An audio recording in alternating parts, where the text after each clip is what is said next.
Salut à tous, c'est Bismart, leçon de commerce au programme. En l'occurrence, je vais vous proposer de découvrir ou regarder à nouveau. Mais c'est tellement riche qu'on peut la regarder à nouveau. L'interview de Maurice Bancet. Alors Maurice Bancet, c'est un personnage quand même très très important dans le commerce français, le patron d'Apsys, l'une des grandes foncières commerciales.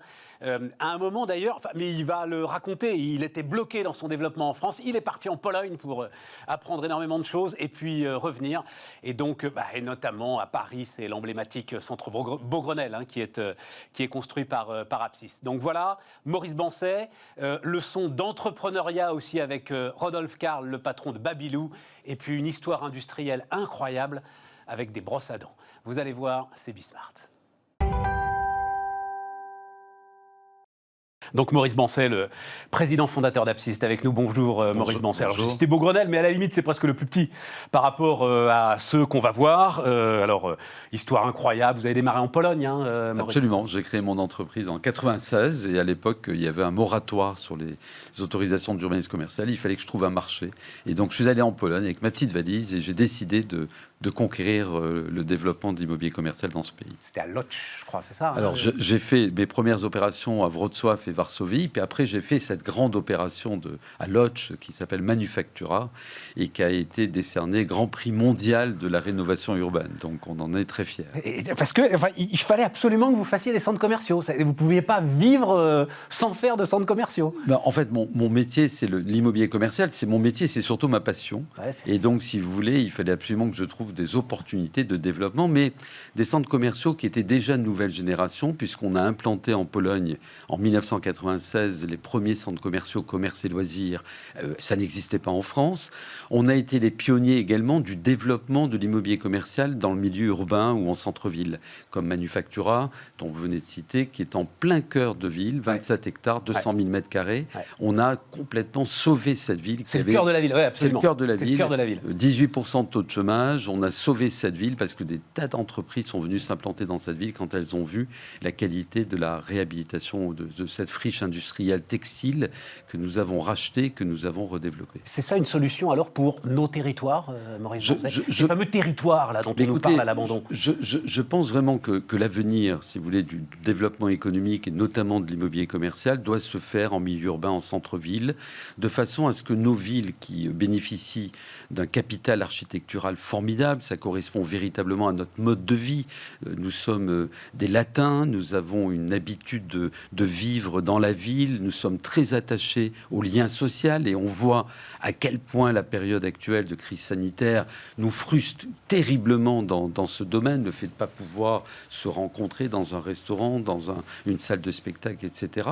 Et donc l'avenir, c'est véritablement de construire des quartiers mixtes, multifonctionnels, avec du logement, du bureau, recréer des éléments structurants de vie qui permettent, avec du commerce, de donner de la vie et de la dynamique à la ville. Et à ce moment-là, ça veut dire que le commerce de détail devient en fait partie prenante d'un centre commercial qui est en fait un cœur de ville. En fait, le mot centre commercial est à bannir, parce que si vous voulez... mais vous gérez le cœur de ville comme on peut gérer aujourd'hui un centre commercial. C'est exactement ça. En fait, on reprend la philosophie qui a prévalu au développement de centres commerciaux en périphérie, on l'adapte au centre-ville et on crée un écosystème où vous pouvez habiter dans le quartier, travailler dans le quartier et consommer dans le quartier. Et cette consommation de surcroît, elle doit s'adapter aux nouvelles tendances de consommation actuelles.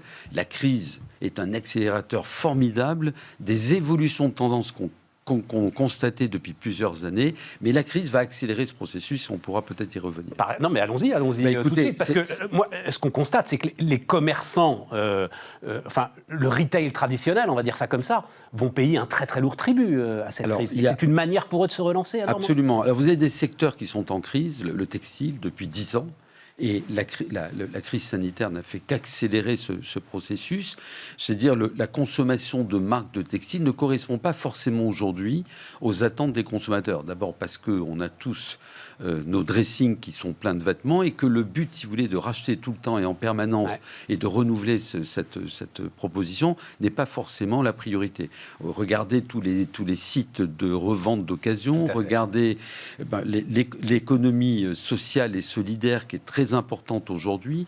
Donc il faut, si vous voulez, surfer sur ces tendances et proposer aux consommateurs des nouveaux concepts qui soient complètement adaptés à ce type de tendance. Ça peut être du textile, mais du textile totalement réinventé. Totalement réinventé, et puis tous les autres secteurs d'activité qui sont aujourd'hui demandés par les consommateurs. Et c'est là où l'expérience du gestionnaire de centres commerciaux, on va le dire ça comme ça, peut aider en fait individuellement chacun des commerçants à trouver une voie, à trouver une manière de se réinventer, à trouver une manière d'événementialiser. Tout le monde me parle d'événementialiser le commerce. Absolument, c'est l'enjeu essentiel. Alors nous, notre entreprise, comme vous le savez, c'est une entreprise familiale. Nous sommes développeurs et investisseurs finaux de nos opérations, donc on a une vision long terme de nos projets. Et la seule préoccupation de notre entreprise, c'est la réussite et l'intégration de ces projets, parce que notre rentabilité, elle va s'inscrire dans la durée. Tout à fait. Et donc, ce qui est très important, c'est que les habitants, les citoyens auxquels nous nous adressons, les consommateurs, comprennent que ces projets sont faits pour eux et qu'ils puissent les approprier. Et à partir de là, il faut qu'on fasse des projets qui soient du sur-mesure et qu'on fasse véritablement des projets qui puissent durer de façon évidente. Ça passe par l'accord des maires, évidemment, massivement. Est-ce qu'ils sont d'accord quand Maurice Bancet va les voir et dit « Vous avez un centre-ville qui est en train de dépérir, confiez-le-moi et je vais vous le réinventer ». Est-ce qu'il dit OK? Alors, écoutez, on a un exemple récent et tout à fait d'actualité, qui est un projet, si vous voulez, formidable à Bordeaux. Alors, on va le voir. Allez-y, continuez. On va voir une image. Parce que moi, j'ai pas vu un centre commercial dans l'image de Bordeaux. Non, j'ai vu un parc. C'est l'antithèse d'un centre commercial. C'est totalement l'antithèse. Je vais vous expliquer l'historique. On le voit là, Maurice Bancet. Absolument. Voilà. Alors, ce projet a été inventé par notre entreprise en partenariat avec un établissement public qui s'appelle Euratlantique, qui a pour mission le développement de plus de 700 hectares sur 3 communes, Bordeaux, Floirac, Bègles. Et la gare TGV de Bordeaux-Saint-Jean a connu un succès formidable. La ligne TGV Bordeaux-Paris et Paris-Bordeaux en 2 heures, c'est tout à fait exceptionnel.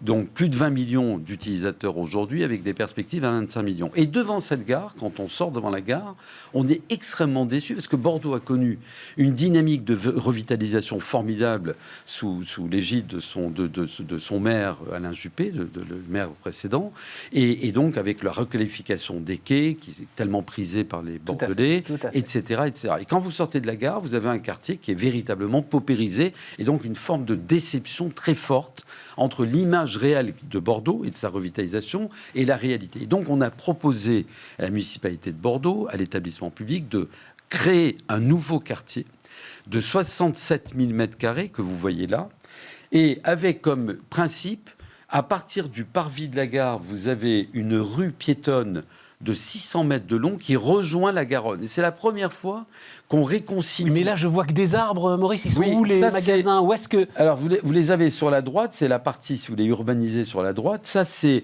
l'aménagement des quais, la fin de l'aménagement des quais que nous allons financer, qui vont être bien sûr réalisés par l'établissement public dont c'est la mission en tant qu'aménageur, mais qui vont être réalisés jusqu'à la gare, parce que jusqu'à présent, ils s'arrêtaient 500 mètres un peu plus haut. Et donc, nous allons développer de part et d'autre de cet axe piéton, qui est une rue piétonne, un quartier piéton, avec une mixité totale. Ça colle parfaitement du logement, avec la nouvelle municipalité. Absolument. Vous avez presque devancé le vote. Ah non, mais alors, de façon évidente, si vous voulez, j'ai été amené à rencontrer la nouvelle municipalité, et notamment le maire, M. Urmic, et je lui ai présenté le projet, et je lui ai expliqué, si vous voulez, toute l'anticipation qui a été la nôtre, puisque nous avons déposé le permis de construire en 2019, et que tout ce que je lui ai dit, tout ce que contenait ce projet, était dans le permis de construire, et que nous avions déposé avant même les élections municipales. Et il dit quoi? Il dit banco? Parce qu'a priori, les si vous voulez, dans un premier temps, ne connaissant pas forcément très bien le dossier, il avait été extrêmement hostile, notamment pendant une élection, pendant la période électorale. Et puis on s'est rencontrés. Je lui ai présenté le projet. Je lui ai présenté toute la démarche environnementale qui a été la nôtre et qui est extraordinairement vertueuse. C'est un projet qui, sur le plan architectural, est remarquable puisque dans toutes ses façades, nous utilisons la pierre, matériau très, très prisé à Bordeaux, la pierre blonde de Bordeaux. C'est un projet qui est totalement paysager, planté avec des rues piétonnes, des petites placettes, etc. Et donc, nous avons amendé le projet à la demande du maire sur certains points, réduction des places de parking, augmentation du volume de logement, etc. Et on s'est mis d'accord sur un processus commun de commercialisation du projet dans le cadre d'un comité d'enseigne où l'économie sociale et solidaire va être présente, où nous allons développer également des concepts qui ne se développaient qu'en périphérie, des concepts qu'on appelle city, dans le bricolage, dans le meuble, etc. On va en parler, et non, parce que je veux qu'on parle de beaucoup de choses. Donc, en gros, la réinvention du commerce passe par ce genre de projet. Mais vous avez aussi des retail parks. Alors, ça aussi, ça fait partie du... Ça, c'est le passé, Non, c'est pas tout à fait le passé. Le XXe siècle. C'est une façon aussi intelligente de requalifier des entrées de ville. Depuis les années 60. Alors ça, c'est Saint-Étienne, par exemple? C'est Saint-Étienne et c'est Style qu'on a inauguré au mois de septembre. Vous avez dans toutes les entrées de ville ou les routes nationales une série de boîtes, bardages, si vous voulez, qui se sont développées souvent de façon un peu anarchique, directement par les distributeurs, qui pouvaient échapper au process des autorisations complexes d'urbanisme commercial sous la réserve que ce soit des boîtes isolées. Bon, ce modèle-là d'urbanisme est catastrophique pour nos villes. Et donc, nous, ce que l'on propose là, en termes de substitution, c'est de faire des projets structurés, des retail parks, donc ce sont des projets à ciel ouvert, où on relocalise toutes ces surfaces, si vous voulez, individuelles, dans des concepts totalement intégrés. C'est style 70 000 m² à l'entrée de ville de Saint-Étienne, sur un site qui était complètement pollué, qui est un ancien site de charbon, qui a vécu une période également industrielle. On essaie de s'occuper de la dépollution de ces terrains. Nous avons planté plus de 30 000 arbres et arbustes sur cette opération. Donc on en a fait véritablement un jardin avec tout un espace piéton, des restaurants, des loisirs, du commerce. Et c'est un succès énorme. Et un maire de Saint-Étienne qui disait, comme ça les gens vont plus à Lyon. Parce qu'en fait, c'était ça le sujet finalement. Alors, il y avait une évasion commerciale de près de 40% de la zone de chalandise sur notamment Givors et Lyon. Et voilà. Et aujourd'hui, on peut vous dire, avec l'ouverture de Saint-Étienne, que nous avons inversé le processus et que c'est des Lyonnais qui viennent en fin de semaine. Je vous assure que c'est vrai. Quand on connaît les rapports entre les deux, absolument, les rapports historiques. On relève les plaques lyonnaises, mais de tous les autres départements limitrophes également, et de surcroît, de manière très vertueuse. On a signé une association avec l'association de commerçants de Saint-Étienne, de façon Synthé Shopping, de façon à mettre en place des synergies entre Style et le centre-ville. On fait des campagnes de communication communes. Aller à Style, j'ai une image à Grenoble aussi. On va regarder parce que c'est aussi à l'entrée de Grenoble. Alors c'est sur la. Non, là on est en plein centre-ville de la deuxième commune de l'agglomération de Grenoble, qui est Saint-Martin-d'Hères. Voilà, juste à côté. Saint-Martin-d'Hères, voilà, on voit c'est ça, là. 50 000 habitants. Et c'est surtout, juste en face du campus universitaire, vous avez 40 000 étudiants et 15 000 chercheurs. Et là aussi, c'est de la réhabilitation d'anciens locaux industriels. Absolument. Ouais, c'est une ancienne usine qui s'appelait Nerpic, qui appartenait au groupe Saint-Gobain, qui était une usine de turbines, qui a notamment participé à tout l'équipement des barrages qui ont été réalisés dans les années 60 dans toute la région. On a repris cette usine, on la réhabilite, et on fait un ensemble de commerce, loisirs, restauration formidable, desservi par 2 lignes de tram. Donc, si vous voulez, c'est un site... Donc, la morale de tous ces exemples, Maurice Bancet, c'est il faut vous laisser, en fait, effectivement, concevoir des aménagements globaux et sortir de l'idée qu'on a, nous encore aussi, du grand centre commercial, boum, qui vient se poser comme ça, en périphérie de la ville. Si vous voulez, il faut être très, très conscient d'une chose. Le plus gros danger pour notre société aujourd'hui s'appelle le e-commerce. Il est ouvert 7 jours sur 7, 24 heures par jour. Et donc ça, si vous voulez, vous n'êtes pas capable d'offrir dans les villes une offre concurrentielle où vous créez de l'émotion, vous créez de l'attractivité, vous créez des événements, vous créez des espaces de culture. On a créé un certain nombre d'espaces de culture dans nos projets, avec des expositions d'artistes ou un partenariat avec la Cité des Sciences et de la Villette, etc.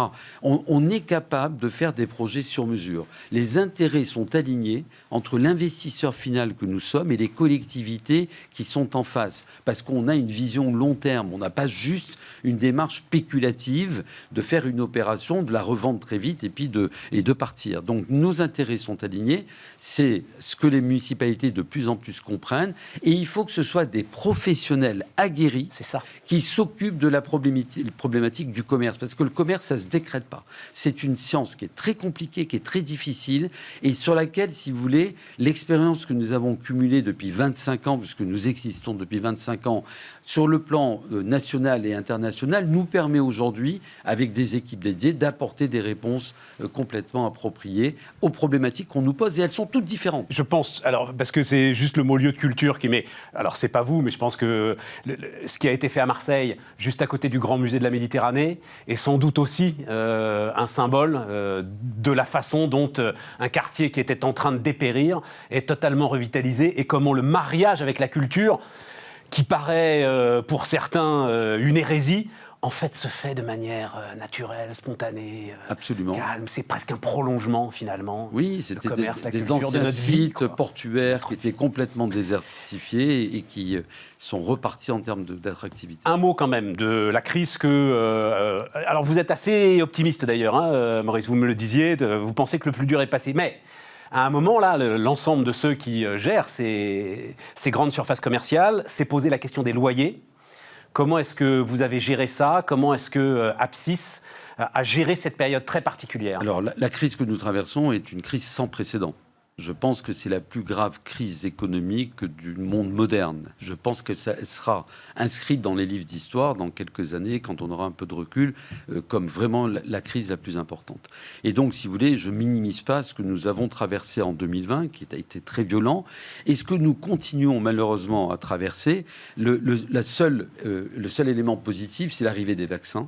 Et cette arrivée de vaccins nous rapproche chaque jour qui passe de la fin du tunnel. Une fois que j'ai dit ça, il a fallu qu'on soit... comment on a traité le problème de la crise et notamment de l'aide que nous avons apportée à nos commerçants. Si juridiquement nous avions raison au niveau des baux commerciaux que nous avions signés, où il était clairement prévu que le commerçant avait pris un risque d'exploitation et nous un risque d'investissement long terme, sur un plan éthique, il était insupportable de demander à nos commerçants, après avoir subi les gilets jaunes, les grèves à répétition, de prendre la totalité de la charge de la crise sanitaire. Et donc, comme toujours, comme nous sommes une entreprise privée, familiale, avec une fibre entrepreneuriale, on a mis au point un modèle économique équilibré, pérenne, qui consistait à dire à nos locataires, au cas par cas, il y a eu 2 mois de fermeture. On en prend 1 mois à notre charge. Vous en prenez 1 mois à votre charge que vous ne nous payez pas. Sur la période de réouverture, à partir du mois de mai, on a mensualisé les loyers. Nous avons procédé à des allègements de loyers jusqu'à la fin de l'année.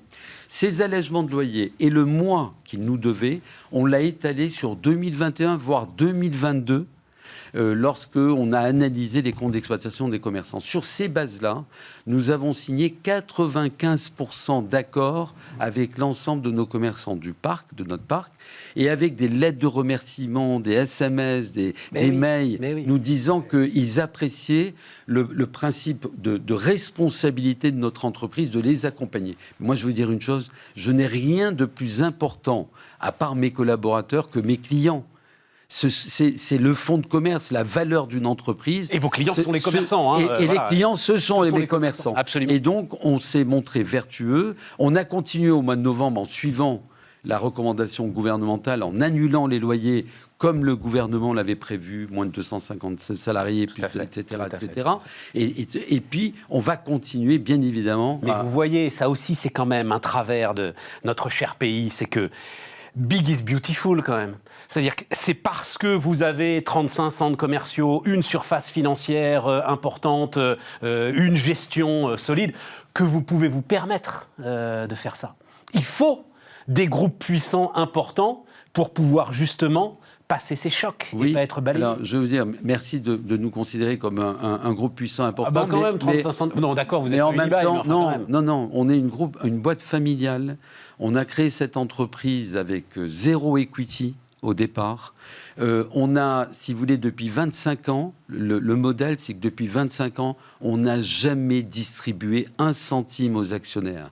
Depuis 25 ans, on réinvestit en permanence la valeur créée dans l'entreprise parce que la seule préoccupation des actionnaires familiaux de ce groupe, c'est la pérennité de cette entreprise, de ses emplois et de ses actifs. Et donc, fort du fait qu'on a été extrêmement précautionneux pendant 25 ans, on a eu les moyens, d'un côté, de faire ce geste de solidarité qu'on voulait faire auprès de nos clients, tout en respectant nos engagements financiers. Ben oui. Parce que, par ailleurs, on a financé toutes ces opérations avec un système bancaire, un système obligataire, et qu'il a fallu faire face à nos engagements, même si je dois souligner qu'aussi bien au niveau des banques qu'au niveau des obligataires qui nous ont fait confiance. Donc ceux qui détiennent votre dette. Ceux qui détiennent notre dette. Il y a eu également à ce niveau une solidarité absolument formidable.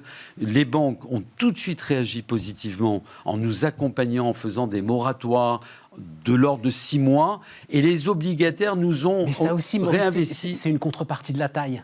C'est la fameuse phrase, si je suis endetté de 1 000 euros, c'est mon problème. Si je suis endetté d'1 milliard, c'est le problème du banquier. Donc ça aussi, c'est quelque part une contrepartie de la taille. Peut-être. Non, mais de votre stratégie patiente, évidemment. Non, mais je pense mais aussi c'est aussi une contrepartie. Je pense que c'est aussi le fruit d'une relation de confiance qui s'est construite pendant 25 ans avec toutes nos contreparties. Il nous reste 2 minutes. Votre conviction, on n'aura malheureusement pas le temps de parler des bureaux, puisque c'est... Votre conviction, c'est que à nouveau, quand tout ça, parce que c'est quand même une question qu'on peut se poser, est-ce qu'on aura à nouveau envie de se rassembler par milliers dans des centres pour aller faire les courses et pour aller faire du shopping et du lèche-vitrine et des choses comme ça? Écoutez, je voudrais vous répondre. Depuis 1 an, on vit tous un enfer puisqu'on passe notre temps sur les Teams, les Zooms, les conf-calls, etc. etc. On n'en peut plus. On n'a qu'une envie, c'est de faire des rendez-vous physiques, de faire du présentiel, etc. Le deuxième point que je voudrais vous dire, c'est que quand on a réouvert, mais vous ne pouvez pas vous imaginer la joie des consommateurs de retrouver leur lieu de consommation. On a inauguré Style en pleine période de confinement le 16 septembre. Ça a été une émeute. On a refusé du monde, les parkings saturés, les commerçants saturés, etc., etc. Donc, ce qui prouve que le commerce physique a encore énormément à apporter, à la condition qu'il soit capable de se réformer et si vous voulez, d'évoluer vers les attentes des consommateurs. Et moi, on est dans une industrie formidable parce que les commerçants sont formidables et qu'ils ont compris et qu'ils sont tous en train de se réinventer du fait de cette crise et ils y mettent les moyens, l'énergie et l'enthousiasme qui est nécessaire. Et vous confirmez ce qui est un point que, alors moi je martèle régulièrement parce que chacun doit en être conscient, quand ça va repartir à fond. Mais à fond. Mais ça veut dire que ceux qui ne seront pas prêts vont perdre des parts de marché, vont perdre des clients, vont rester sur place. Absolument, absolument. Il faut se préparer à la reprise et la reprise va être très forte. En tout cas, c'est le vœu que j'exprime en tant qu'entrepreneur pour mon entreprise et surtout pour l'ensemble de mes clients qui nous font confiance. Maurice Bancet, donc le président fondateur d'Apsys, c'était notre premier invité sur Bismart. On repart les amis, on repart avec Rodolphe Karl, le fondateur de Babylou. Bonjour Rodolphe. Bonjour Stéphane. Ravi de te recevoir ici. Babylou est une de ces histoires entrepreneuriales comme on en a peu. Je me disais des fois d'ailleurs, alors je ne sais pas quelle est elle est pas publique parce que là il y a eu un deal dont on va parler où vous êtes 2 frères d'ailleurs, à avoir monté cette aventure et où vous cédez la majorité du capital à un fonds d'investissement. La valorisation elle est publique de Babylou? Non, elle est confidentielle, mais il y a des chiffres sortis dans la presse entre 1 milliard et 1,5 milliard. Et est-ce que des fois, tu n'es pas jaloux de les licornes, et vous êtes gentils, les amis, mais... Alors, d'abord, tu vas nous dire, il y a de la tech, et puis nous aussi, on est une licorne, et on est une licorne mondiale. Il y a pas... On t'oublie pas un peu dans le panorama?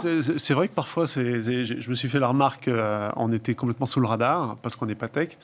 Après, on n'est plus trop dans le délire de l'autosatisfaction, des chiffres, etc., même si ça fait plaisir évidemment à l'entrepreneur mais contrairement à des boîtes de tech qui ont une scalabilité de par leur modèle digital, on a quand même du très concret nous dans notre métier avec des établissements physiques, des centaines, des milliers de salariés, des dizaines de milliers d'enfants. 10 000 salariés, bon Dieu, quand j'ai vu ce chiffre. Ouais, un peu plus de 10 000 dans le monde, dont la moitié en France. Et avec une hétérogénéité des cultures, des langues, des nationalités, enfin c'est fantastique. On a sur nos plateformes sociales internes à l'entreprise, si on utilise Workplace, qui est le Facebook des entreprises, des groupes, des communautés qui s'installent par métier de façon très spontanée et on voit des échanges entre l'Inde, Singapour, les États-Unis, l'Argentine, la France. Et des échanges sur des savoir-faire, sur des bonnes pratiques. Ouais. Et on parle de l'éducation, c'est universel. Ah mais bien sûr. Voilà. Donc éducation, petite enfance, Babylou, enfin voilà, j'ai pas besoin de faire le sketch. Si, c'est important quand même sur ta capacité justement à attirer la lumière, à attirer les investissements, à ce que le secteur soit considéré comme un secteur en croissance. Moi, j'étais sidéré, mais il y a un moment que j'ai remarqué ça, en fait, en regardant ton histoire, qu'il y a une excellence française sur ce sujet. Ouais, et qui commence à être reconnu. Vous êtes quoi? Vous êtes 3-4 groupes de taille mondiale aujourd'hui, c'est ça, français. On commence tous à développer l'international. Et je te racontais une anecdote qui m'a fait un peu mal au cœur, mais qui est tellement vraie pour l'image de la France. C'est quand on est allé au Moyen-Orient, à Dubaï, où on est un des plus gros acteurs à Dubaï et Abu Dhabi. J'ai commencé par le ministère de l'Éducation. Et la ministre m'a dit, mais c'est quoi votre projet, qu'est-ce que vous voulez développer dans notre pays, etc. Et je me suis dit, comme bon franchouillard qui a été élevé avec l'image que la France est rayonnante dans le monde entier, je me suis dit, attends, ils vont me recevoir avec un tapis rouge. Que dalle. Et on dit, mais au fait, vous êtes dans quel niveau du classement PISA? Parce que nous, vous savez, comme on avait avant juste un banc de sable, on a demandé à des professionnels de nous faire un panache des 5 premier du classement PISA pour le programme éducatif de notre pays. Donc, classement PISA, c'est l'excellence de l'éducation. Hein. Voilà. On va dire comme ça. On ne vous a pas vu. Vous n'avez jamais été dans les rapports qu'on nous a délivrés sur l'excellence de l'éducation dans le monde.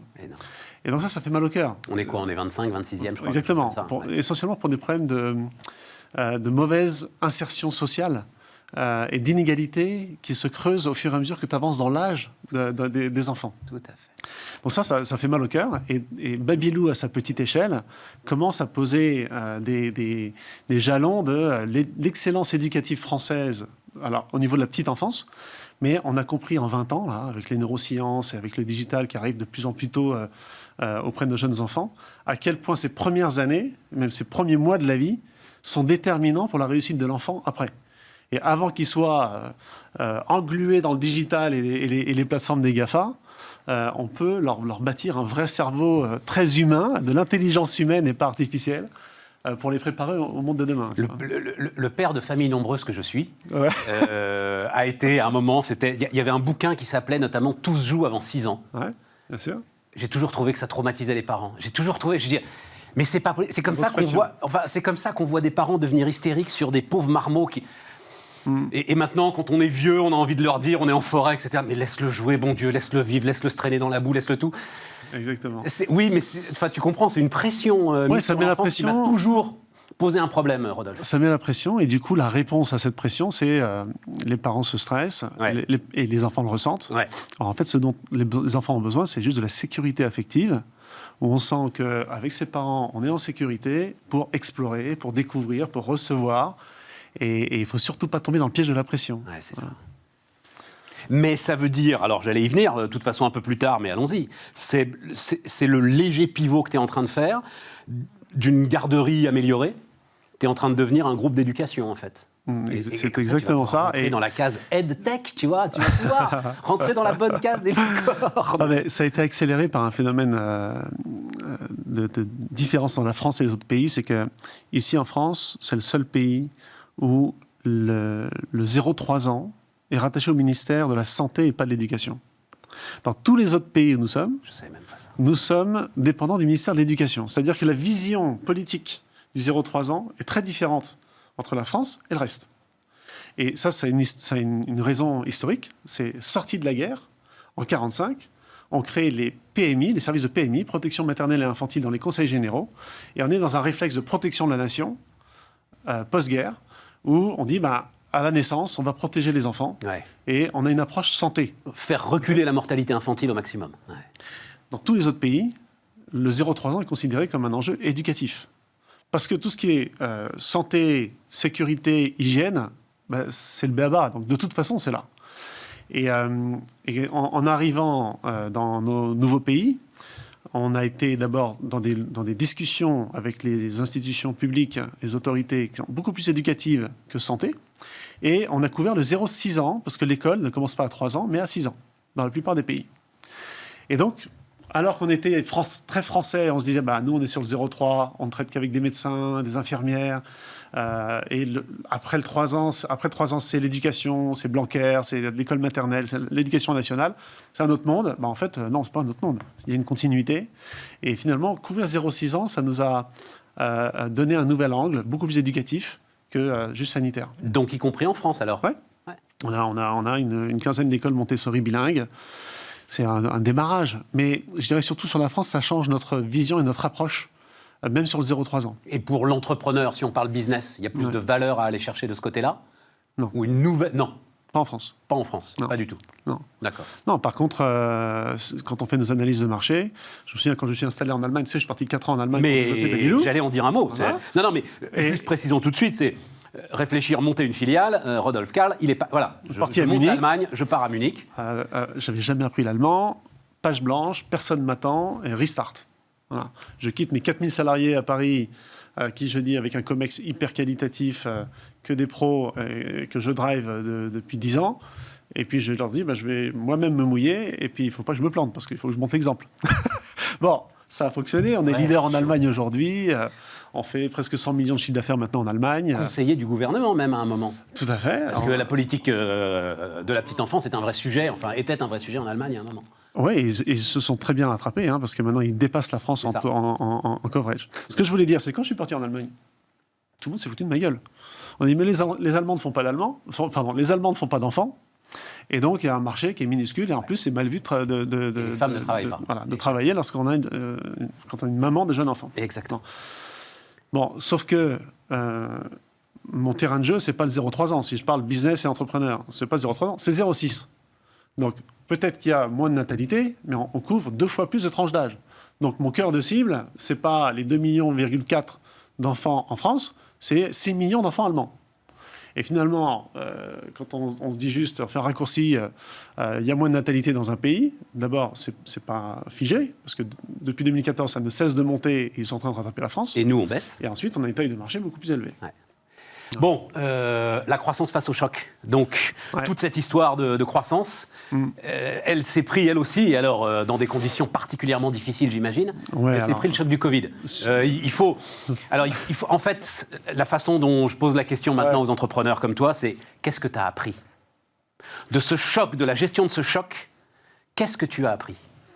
Je pensais être résilient, parce que tu apprends avec l'expérience et tout. Là, on est passé dans un niveau de résilience et je parle émotionnel et psychologique aussi, qui n'a rien à voir, énorme. Notre capacité à absorber les chocs, et de toute façon, on est sur le pont, il faut avancer, il faut rassurer les équipes, les clients, il faut être capable de bien délivrer quand on va réouvrir et s'adapter, mais toutes les 6 heures ou 12 heures. Parce que quand vous gérez 11 pays, dans un métier ultra réglementé, qui est très sensible sur le plan sanitaire et social, et dont les gouvernements vont avoir besoin pour relancer la machine économique à la sortie, je crois qu'on ne se rend pas compte de l'agilité dont on doit faire preuve à une échelle immense. Toutes les 6 heures ou 12 heures, on avait une nouvelle disposition, soit opérationnelle sanitaire à implémenter dans nos crèches dans un pays ou un autre, soit de business model ou de subvention à plugger dans notre modèle pour qu'on ne meure pas pendant ce confinement et qu'on puisse être opérationnel avec tout notre personnel à la sortie. Donc, moi, je crois que le premier enseignement, c'est la résilience et l'agilité. Et nos équipes ont été incroyables. Voilà, c'est ça. Incroyables. Et je trouve que cette adversité à laquelle on a dû faire face a énormément soudé les entreprises et a fait tomber, mais du jour au lendemain, toutes les barrières psychologiques au changement. C'est tout ce qui est installé. Ça, on peut pas, c'est compliqué. On peut pas changer ça.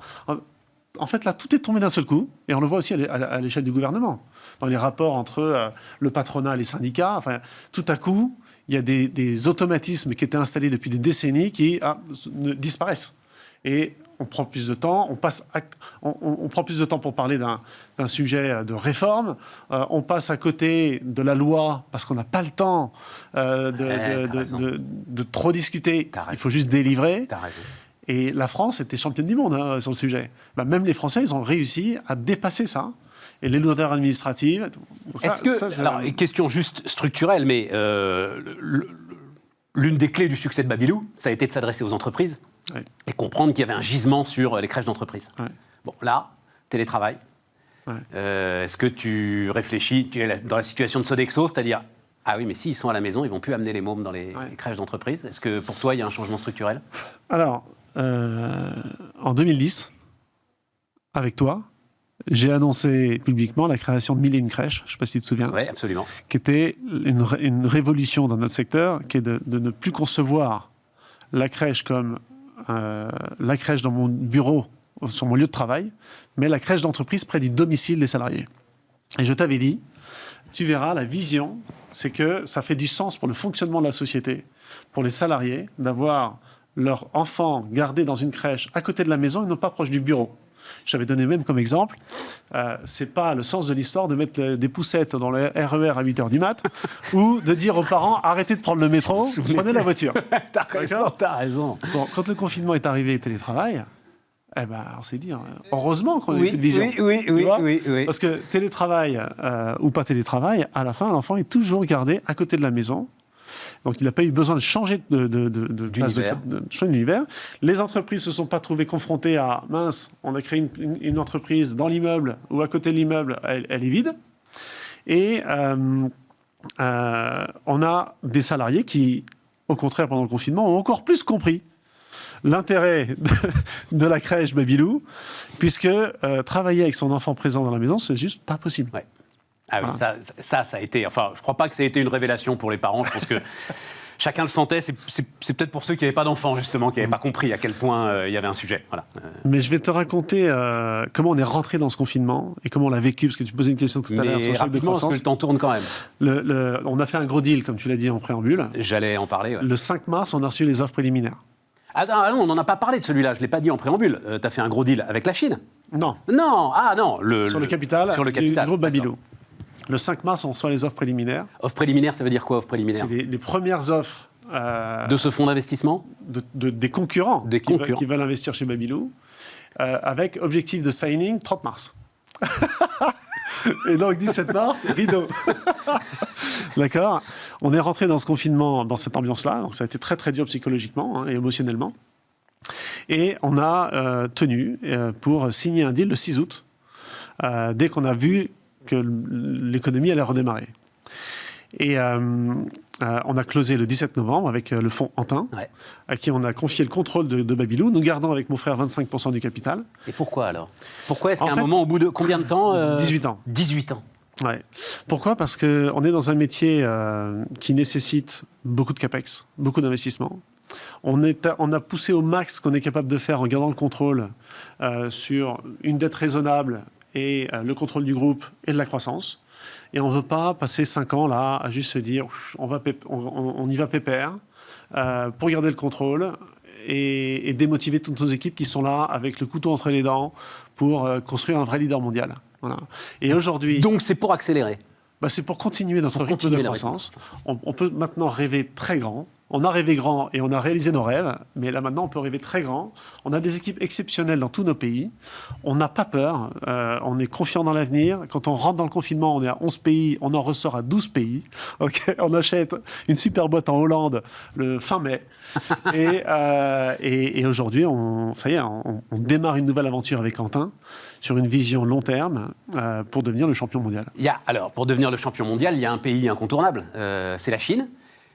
Alors, je crois que c'était d'ailleurs avec Emmanuel Macron que tu avais annoncé un deal avec une boîte chinoise qui, alors, toute petite, mais à l'échelle de la Chine, elle était déjà pratiquement aussi grosse que la tienne, je crois que c'était ça. 10 000 persos. Bon, finalement, tu ne l'as pas fait. Et donc... On a reculé... Pour mieux sauter ou reculer pour reculer, c'est trop compliqué, la Chine? Non. On a une équipe très solide à Singapour qui screen tous les dossiers de l'Asie. Et on a beaucoup de dossiers en Chine, dans d'autres pays asiatiques. On ira en Chine un jour, c'est sûr. Notre vision, c'est que Babylou, dans 50 ans, sera encore là, présent partout, et aura un impact sur le monde pour améliorer la préparation des enfants au monde de demain et l'éducation des jeunes enfants. Et on pense, et d'ailleurs ce que j'avais dit à M. Macron, c'est que finalement on a le même métier, parce que si on veut résoudre les problèmes de la société sur la tolérance, les problèmes de racisme, d'égalité entre les hommes et les femmes, l'environnement, etc., le boulot des politiques va être beaucoup plus facile si Babylou fait bien son job de 0 à 6 ans. Parce que c'est pas en mettant des milliards, des centaines de milliards pour résoudre les problèmes d'environnement qu'on va y arriver. C'est en éduquant les jeunes enfants dès le plus jeune âge aux réflexes de base du quotidien. Voilà. Donc, on a un enjeu qui est sociétal. Alors, Rodolphe, j'ai une question fondamentale. Ouais. Particulièrement importante en ce moment. Les valeurs que tu diffuses sont les mêmes partout dans le monde ? Alors, les valeurs sont communes à tous nos pays et à toutes nos équipes. On s'associe avec des entrepreneurs dans chaque pays. On ne rachète pas des boîtes. On s'associe avec des entrepreneurs qui partagent nos valeurs et qui veulent construire un monde meilleur par l'éducation des jeunes enfants sur la base de valeurs très fortes, de bienveillance. Le sujet de la laïcité. Ouais. Alors, le sujet est mondial. Je ne veux pas te mettre en porte-à-faux, mais... Le sujet de la laïcité, attention, là, on est sur un sujet de culture locale qu'on respecte. Et si, dans un pays, nous sommes installés... je te prends même l'Allemagne, on n'a pas besoin d'aller dans des pays très loin. En Bavière, il y a une vraie connivence entre l'Église et l'État. Absolument. Et on doit le respecter. C'est pas parce qu'on est français qu'on va chercher à imposer dans tous les autres pays où on s'installe notre modèle sur un sujet comme ça. Donc, quand on a fait notre gouvernance internationale, un socle de valeurs communes, indispensable. Et on travaille 3 choses seulement. People, performance et quality. Et on ne vient pas toucher à la culture éducative locale. Okay ? On aide les boîtes qu'on rachète à grandir très vite sur comment est-ce que les people suivent et comment je manage 200 crèches alors qu'avant j'en manageais 20. Comment je garde de la performance économique et sociale alors que je grandis très vite. Et comment je délivre de la qualité qui s'améliore. Parce que quand on a 20 crèches, on a l'œil partout. Quand on a 200, c'est pas pareil. Et donc, il y a des méthodes, des outils, des référentiels, des organisations. Et c'est notre savoir-faire d'entrepreneurs, de gestionnaires que nous exportons dans plein de pays. Mais on ne vient pas changer les cultures locales. C'est presque le début d'une prochaine interview. Parce que les 3 items, je pense aux entrepreneurs qui te regardent, là, qui font « mais comment ça, il ne va pas nous les raconter maintenant, ces 3 items en gros, comment est-ce que j'arrive à gérer et à nourrir ma croissance ?» C'est notre savoir-faire. C'est notre savoir-faire d'entrepreneur. Mais c'est un savoir-faire propre à Babylou et propre à l'activité très particulière Tout à fait. Que tu mènes aujourd'hui. Avec des référentiels de management, avec des outils, des systèmes, de la data, du digital. Et c'est ça tes barrières à l'entrée, en fait. Ah oui, il y a pas, ça pour le coup, il n'y a pas d'autre groupe, aucun groupe mondial n'a développé ça. Même le leader américain qui fait 2 milliards de dollars de chiffre d'affaires, il n'arrive pas à s'exporter à l'international, comme on le fait. Et donc bientôt 2 milliards de dollars. On va y aller, c'est sûr. On va y aller. C'est une question de temps. Rodolphe Karl, le fondateur de Babylou, était notre invité sur Bismart. Donc on est reparti, les amis, avec Olivier Remoissonnet. Bonjour Olivier. Bonjour Stéphane. On va y venir, mais l'idée qu'on se passionne pour les brosses à dents, ça m'a éclaté. Mais alors, c'est au bout d'un parcours. Donc, vous êtes là parce que, enfin, c'est vous qui le dites, je dois dire, je ne l'ai pas vérifié, mais vous dirigez la dernière usine française à détenir le savoir-faire de la fabrication de brosses à dents. Ouais. Et l'ironie du sort, c'est qu'il y a 175 ans, on était la première. C'est-à-dire qu'il y a eu toute une épopée industrielle avec une quarantaine de brossiers en France qui ont fabriqué des brosses à dents. L'ironie du sort, c'est que la première est aujourd'hui la dernière. À Beauvais, on est à Beauvais, c'est ça. On est à Beauvais, dans l'Oise, qui est le bastion de l'industrie brossière du 19e. Et ça, alors, on va voir, vous avez une vidéo. Je reviens au début. Votre parcours. Vous êtes un amoureux profond de l'industrie. Oui. Passionné. Ouais. Passionné. Et vous avez commencé, on verra après, mais on va la revoir après la vidéo. Et vous avez commencé, j'ai lu ça, sur comme ouvrier, OS. Exactement. Sur les chaînes d'assemblage de la mythique 205, c'est ça ? Oui, tout à fait. Pendant les vacances, c'était les jobs d'été, voilà, pour se faire un petit peu d'argent. Et j'ai trouvé cette ambiance, ces odeurs, ça a été une vraie révélation et ça ne m'a jamais quitté. Donc tout mon parcours scolaire ensuite m'a amené dans l'industrie inévitablement. Ces machines qui ne s'arrêtent jamais et qui nous dépassent. Ouais. Ouais, J'ai adoré ça. Quand vous voyez des morceaux de pièces métalliques qui rentrent d'un côté et qu'une voiture roule de l'autre côté, c'est... Enfin, moi, j'avais 18 ans à l'époque, c'est une révélation, quoi. C'est une alchimie miraculeuse. Les presses hydrauliques et tout ce qui est... Enfin, il doit y avoir des laminoirs, Ouais, exactement. des machines de 2, 3, 5, 10 tonnes. Ouais, et puis des chaînes qui font 100, 150 mètres de long. Donc c'est... Ouais, je rentre là-dedans à l'époque, c'est une découverte. Vous savez, Jacques Aschenbroich, le patron de Valeo, il était là la semaine dernière. Il nous a donné un chiffre qui va vous faire rêver. 2 milliards de composants rentrent tous les jours dans les usines Valeo. Ouais. Et ressortent en 8 millions de produits. Ça donne le vertige, hein. Tous les jours. Incroyable. Tous les jours. Incroyable. Et c'est ça qui vous Ouais. emporte. Ouais. Et en fait, cette démarche-là m'a amené, on va le découvrir, mais dans la partie industrie de la brosserie. Mais comment vous y êtes? Parce que donc, vous êtes OS, ok, je fais la 205, ensuite je fais mes études, donc ça veut dire quoi? Je deviens ingénieur, arts et métiers, des CNAM, choses Conservatoire national des arts et métiers, métiers. avec une démarche en alternance pour avoir un pied dans l'industrie très rapidement. 7 ou 8 ans dans l'industrie automobile chez un fournisseur de premier rang. Et puis ensuite, la volonté d'aller voir ailleurs ce qui se passe. Et je rentre dans l'industrie de la brosserie. Et là, c'est le... Et pourquoi l'industrie? Parce qu'en fait... c'est un vrai hasard au départ. C'était une opportunité de travail. Et du coup, j'ai rencontré l'amour de l'industrie avec l'amour d'un produit qui est une brosse. Et qui fait qu'on a l'impression d'avoir toujours tout raconté sur les brosses, y compris les brosses à dents. Et finalement, on n'est qu'au début du chemin. Mais c'est incroyable, cet objet-là, alors là, pour le coup, on va le voir. Et ce qui me surprend, c'est que c'est pas ces machines qui nous dépassent, c'est plus proche de l'horlogerie, ce que vous êtes en train de faire. Alors, on regarde ça. Alors, je le décris pour ceux qui nous écoutent à la radio ou qui nous écoutent en podcast. Donc là, on voit les manches, j'imagine c'est des manches en bois, parce qu'on va parler évidemment développement durable. En bois, tout ça, ou des manches en plastique recyclé. Ou des manches en plastique recyclé. Mais alors, derrière, effectivement, ce sont vraiment des outils, mais hyper précis. Ouais. On associe... Qui vont venir piquer, en fait, poil après poil. Exactement. On associe la technologie de l'horlogerie, pour sa précision, avec les cadences du textile et des machines à coudre. Et donc, il faut être très précis à de très hautes cadences, de manière à pouvoir garnir de filaments une tête de brosse à dents. C'est une démarche productive aussi, hein. C'est-à-dire qu'on est dans du business. Et il faut que, au-delà de l'éthique que l'on a derrière tous nos produits, le modèle soit économique et rentable. Je suis sûr qu'en plus, vous voyez, les gens qui nous regardent, là, ou qui nous écoutent, ils vont aller regarder leur brosse à dents et dire, c'est vrai, je me suis jamais demandé comment est-ce qu'on mettait les poils. Vous les appelez des poils? Les poils, les filaments... Ouais, alors, comment est-ce qu'on les mettait dans le bois ou dans le plastique, quoi? Voilà. C'est pas fondu autour. Non. Ils sont piqués. Il peut y avoir quelques modèles à travers le monde qui sont fondus autour, mais plus de 90% sont des modèles piqués. Et donc, on vient implanter les filaments. Et c'est à travers cette technologie qu'on sait surtout exprimer un savoir-faire pour qu'une brosse à dents, on sache faire varier les filaments, les hauteurs à laquelle on les coupe, de manière à avoir une efficacité dans le brossage. Une brosse à dents, avant même qu'elle soit devenue un outil éco-citoyen ou made in France, elle doit apporter le brossage et la qualité de brossage. Et nous, nos 175 ans de savoir-faire, c'est la première chose qu'ils expriment. On n'a pas attendu avant de savoir faire une tête de brosse à dents pour qu'elle soit efficace. Et donc, comment ça se travaille, ça? C'est-à-dire, c'est quoi? C'est des dentistes? Parce que alors, pour le coup, la marque, il y a une marque commerciale qui travaille... Il y a une marque commerciale, c'est Bioseptile. Voilà, Bioseptile. Donc on pense aux pubs quand même, on voit l'espèce de faux dentiste là avec sa blouse blanche. On n'est pas sur ce créneau-là.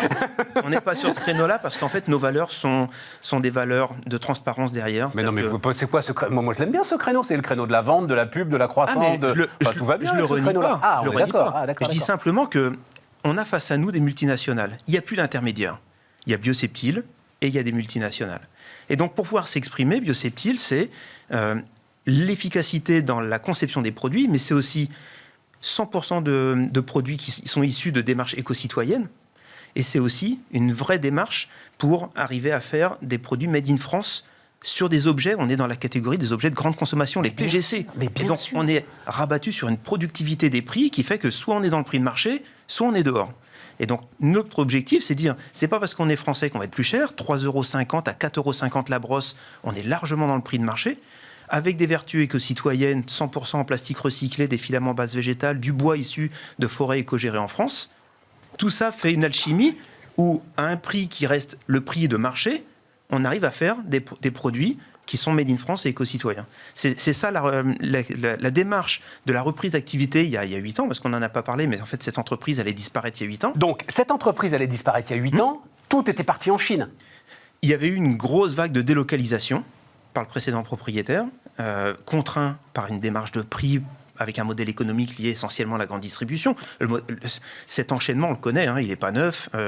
Simplement, sous cette pression-là, une grosse démarche de délocalisation. Oui, non, attends, Olivier, parce qu'à chaque fois, cet enchaînement-là, il fait aussi que tout le monde peut se payer une brosse à dents et qu'on peut changer régulièrement de brosse à dents. Et enfin, la bataille du prix, elle n'est pas forcément, et la preuve, puisque tu es en train de la gagner, c'est pas la bataille du prix, c'est la bataille de la marge avec la grande distribution. Et le producteur qui a plus de quoi vivre avec son produit. C'est-à-dire qu'aujourd'hui... Parce qu'il marchait plus fort sur les brosses à dents que sur l'alimentaire, des choses comme ça. Oui, c'est un outil de communication. Ouais. Et donc, quand on dit qu'une brosse à dents est encore aujourd'hui avec un prix de marché entre 3,50 € et 4,50 €, nous, on arrive à vivre à ce prix-là, alors que le modèle économique précédent était par terre. Et donc, la démarche, c'est de se dire, forcément, ça coûte plus cher à faire en France, inévitablement. Mais par contre, on a d'autres valeurs derrière et on a resserré nos prix sur d'autres sujets de manière à rester compétitif. Alors, ça coûte plus cher, pourquoi? Donc on voit là une très forte mécanisation quand même et une très forte robotisation. Oui, très forte automatisation.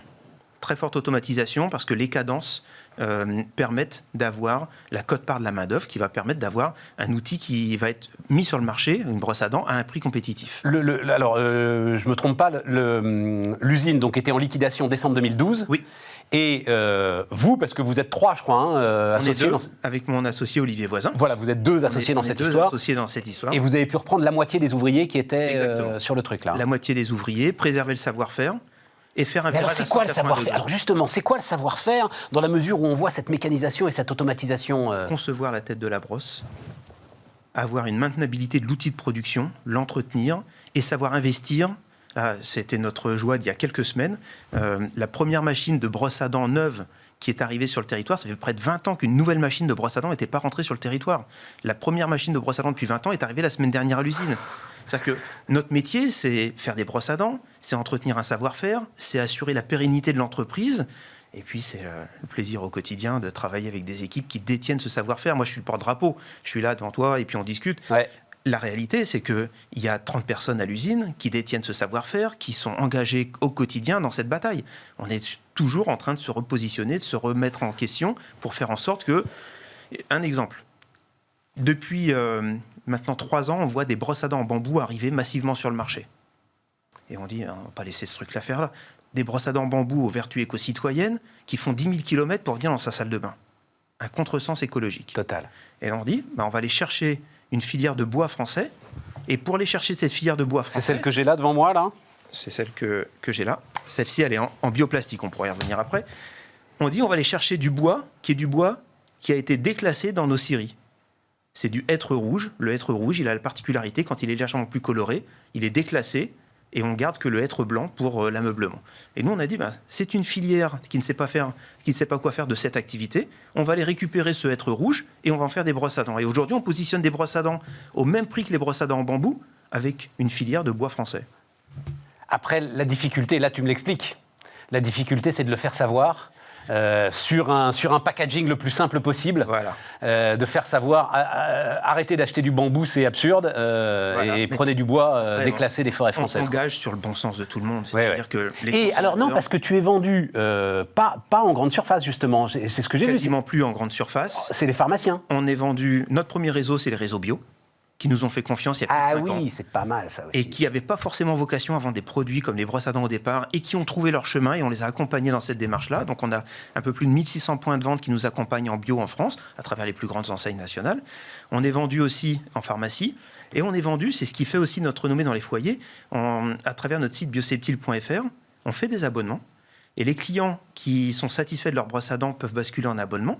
Ça répond à une question, depuis quand la brosse à dents est dans le gobelet? Et souvent, on a oublié trop longtemps. C'est sa brosse à dents. Bien sûr. On apporte ce service qui est de dire... il est effrayant, je crois, le chiffre, quoi. C'est la moyenne des Français. 5 mois et demi. 5 mois et demi, la durée de vie d'une brosse à dents en moyenne dans son gobelet. Or, il faut la changer tous les combien de temps? 2 à 3 mois maximum.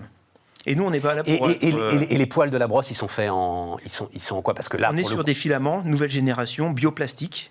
Et ce sont des Ça filaments... veut dire quoi, bioplastique? Mais il nous reste une minute. Mon Dieu, 70% de la composition du filament est à base de végétaux. L'objectif, c'est toujours de réduire la part pétrole partout où on le peut. Et tu arriveras à 100% un jour? Oui. Ouais. Oui. Ah ouais, déterminé. oui. La technologie et pareil pour le manche que tu... Le manche, 100% plastique recyclé, 100% bois de forêt française, ou alors des bioplastiques qui consomment des déchets d'autres industries. Incroyable. C'est incroyable cette passion, ce combat, c'est incroyable, incroyable. Ouais. On est 30 avec la même énergie. Hein. Là, voilà, c'est tout le monde a décidé sur le élément. Ça veut dire non, mais ça, pourquoi est-ce que ça veut dire si toi tu y arrives? Ça veut dire que quand même tout ce qu'on nous raconte sur la désindustrialisation, la fatalité de la désindustrialisation, la nécessité de ceci, cela, Pierre-Paul Jacques, non, il y a une passion de dingue. Alors oui, il y a sans doute, il y a du soutien régional, il y a des choses comme ça. Il y a du soutien, voilà. Il y a de l'accompagnement, il y a surtout une vision, et c'est surtout de ne pas attendre que les boîtes soient au tribunal pour leur trouver une nouvelle vertu et une nouvelle orientation stratégique. Ce qui est important, c'est de se dire, si on change de modèle, pour les boîtes qui n'ont pas su prendre ces virages-là au niveau de la mondialisation, si on change de modèle, on sait trouver sa voie. Et ne pas perdre ce que tu dis, ce savoir-faire, voilà, je savais pas. Un mot, quand on fait des brosses à dents, on fait que des brosses à dents. Tu peux pas faire, j'en sais rien, des brosses à cirage, on fait des brosses à cheveux, des brosses à maquillage. Voilà. Ouais, notre activité à 70% ou 80%, c'est les brosses à dents. Mais c'est aussi le terreau qui nous a permis de relancer l'activité il y a 8 ans. Et ensuite, on a engagé les brosses à cheveux et on engage encore bien d'autres produits. Bon, les amis, merci Olivier. Merci, Steph. Merci infiniment. La brosserie française, donc. Bioseptile. Voilà. Faisons un peu de pub. Bioseptile. Avec nous sur Bismart.